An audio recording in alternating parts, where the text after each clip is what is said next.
Good morning, and thank you for the opportunity to present today. My name is Kelly, and I'm a graduate teacher with a passion for creating inclusive, supportive, and engaging learning environments where every student has the opportunity to succeed. Today, I will demonstrate how I would plan an inclusive Year 7 geography lesson using the multi-tiered system of supports, differentiation, and positive behavior for learning to meet the diverse learning, behavioral, and well-being needs of all students. This lesson is designed for a Year 7 geography class of 26 students in a Western Australian public school implementing the positive behavior for learning framework. The class includes four focused students with diverse learning needs. Amara uses a wheelchair and has a individual education plan. Based on the nationally consistent collection of data, she requires substantial adjustments including an accessible learning environment, adapted resources, additional time, and school learning support officer support. Zara experiences a selective mutism during group activities. Under the NCCD, she requires supplementary adjustments, including practicable routines, transition warnings, and alternative participation options, such as written responses. Ethan received a Tier 2 support following a cyberbullying accident. He benefits from structured learning restorative practices, and supportive teacher student relationships to rebuild confidence and peer connections. Ron also receives a Tier 2 support because his behavior may escalate when he feels publicly embarrassed. He responds better to prevent redirection, movement breaks, and positive reinforcement that support self-regulation while maintaining his dignity. My lesson planning is informed by several key policy documents. The Disability Standards for Education 2005 requires teachers to provide reasonable adjustments so that students such as Amara and Sarah can participate in learning on the same basis as their peers. The nationally consistent collection of data guides my professional judgment when determining the level of adjustment required for these students. The WA student behavior in public schools policy informs my proactive and relationship-based behavior support for Ethan and Ron, emphasizing the prevention rather than punitive responses. Finally, the Australian professional standards for teachers, particularly the Standard 4, guide my responsibility to create and maintain a safe, supportive, and inclusive learning environment for every student. This lesson begins with a predictable, settled start routine. As students enter the classroom, the learning intention and success criteria are displayed while they complete a short warm-up activity. According to McDonald, predictable routine creates a positive classroom environment and strengthens teacher-student relationships. For Zara, this routine reduces transaction anxiety and helps her engage confidently in learning. Next, I use explicit instruction and a think aloud strategy to model how to interpret maps, graphs, and geographical data. Learning is broken into manageable steps with checks for understanding throughout the lesson, following the recommendations of the Australian Education Research Organization to reduce the cognitive load.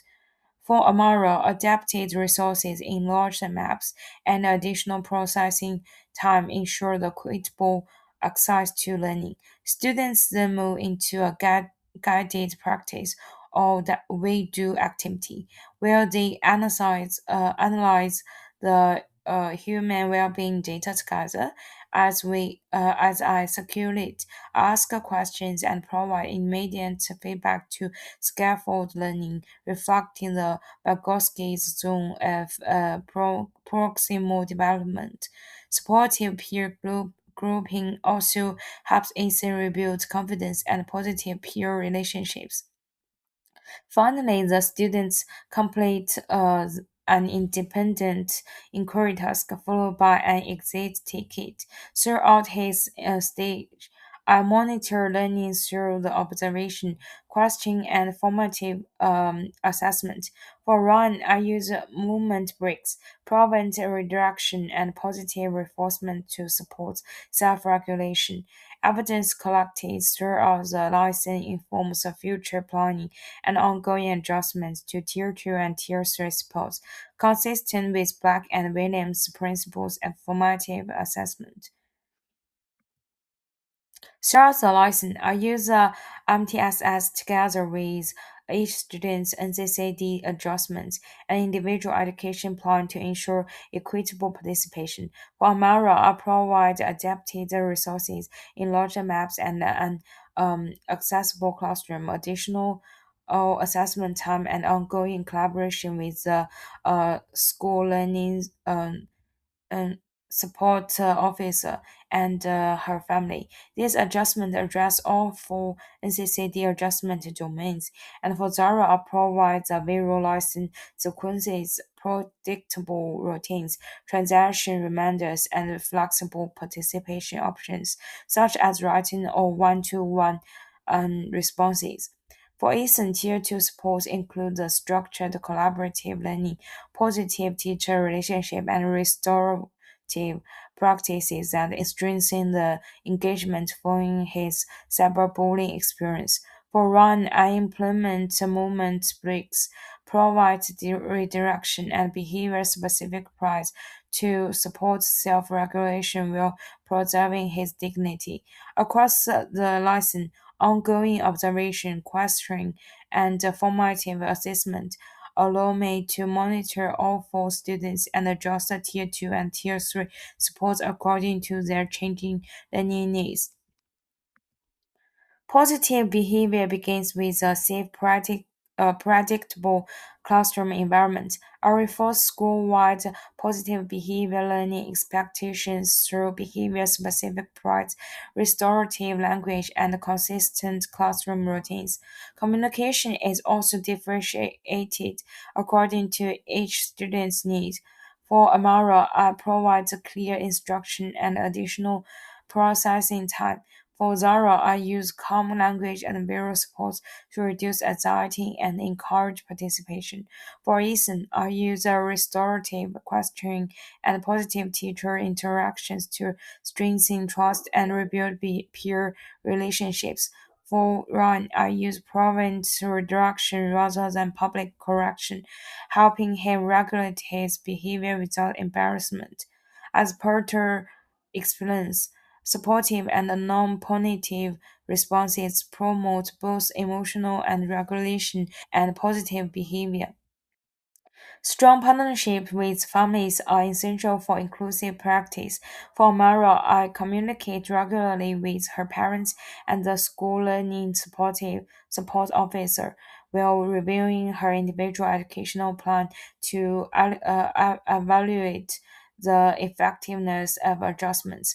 For Zara, I share examples of her writing work so that her family can see her active participation even when she chooses not to speak during group activity. For instance, I maintain consistent communication with both parents in accordance with school procedures and collaborate with the school counselor to support his well-being. For Ron, I use a homeschool communication book to provide regular positive updates that strengthen consistency between school and home. As McDonald highlights, respectful and individualized family partnership strengthen trust and improve student outcomes. For run, I use a pre-correction scheduled movement breaks, behaviors specific price, and prevent reduction before behavior escalates, providing the appropriate choices encourage the self-regulation and aligns with Glassier's choice theory. And for the ASIN, the early intervention strategies, I will begin collaborative activities with a teacher checking and supportive peer grouping to strengthen his sense of belonging. If a consensus arises, I use a restorative conversations and collaborate with the school counselor when appropriate.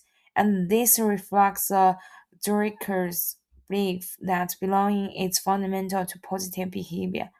And to address Ethan's cyberbullying experience, I combine restorative and preventative approaches. Restoratively, I have rebuilt positive peer relationships. Proactively, I explicitly teach digital citizens respect for online communication and positive peer interactions. As Coloroso argues, effective responses to bullying should move beyond punishment by promoting responsibility, repairing relationships, and developing self discipline. During the independent learning, I originally planned to support Ryan through the movement breaks and prevent redirection. However, if Ryan continues calling out and leaving his seat, I recognize that these strategies may no longer be sufficient.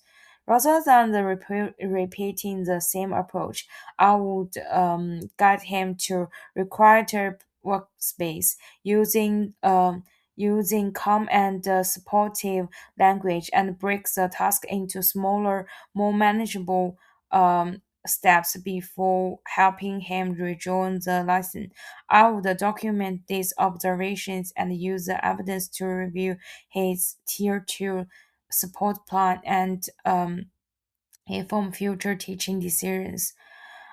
As Gurney reminds us, challenging behavior often reflects a lacking skills rather than a deliberate defiance. Effective teachers therefore adapt their support in response to students' changing needs. Thank you for listening. I welcome any question.